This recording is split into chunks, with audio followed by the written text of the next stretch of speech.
بسم اللہ الرحمن الرحیم۔ خرق عادات امور کا ذکر قرآن مجید میں متعدد جگہ پر موجود ہے۔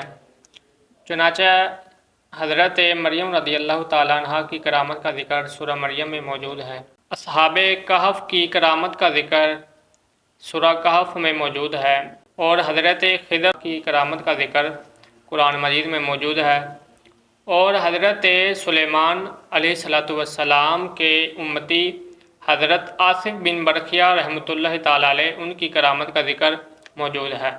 حضرت مریم رضی اللہ تعالیٰ عنہ کی کرامت کا ذکر سورہ مریم میں اس طرح موجود ہے کہ جب حضرت عیسیٰ علیہ السلام کی ولادت کا موقع قریب آیا تو حضرت مریم رضی اللہ تعالیٰ عنہ ایک خشک درخت کے نیچے بیٹھی ہوئی تھیں۔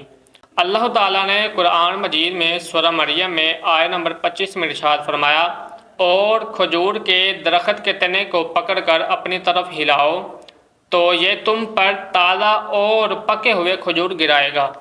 تو اس آیہ مبارکہ سے ہمیں یہ معلوم ہوتا ہے کہ جب حضرت مریم رضی اللہ تعالیٰ عنہا نے اس کھجور کے تنے کو پکڑ کر اپنی طرف ہلایا تو وہ خشک درخت اسی وقت تر و تازہ ہو گیا۔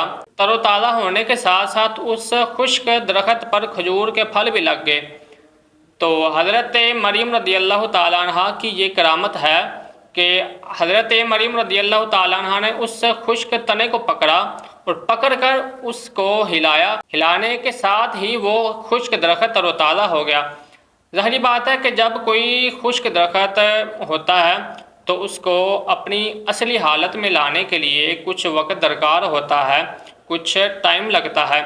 تو یہ حضرت مریم رضی اللہ تعالیٰ عنہا کی کرامت ہی ہے کہ آپ نے اس خشک درخت کو پکڑا اور پکڑ کر ہلایا ہی ہے تو وہ خشک درخت تر و تازہ ہو گیا اور اس پر کھجور کے پھل بھی لگ گئے۔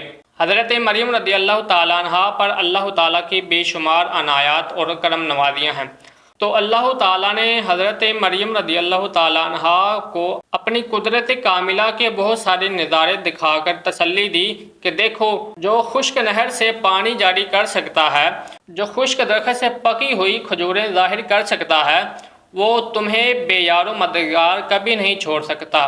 تو لہذا تم اپنے پروردگار کی کرم نوازیوں، عنایتوں پر شکر ادا کرو اور غم اور پریشانی سے دور رہو۔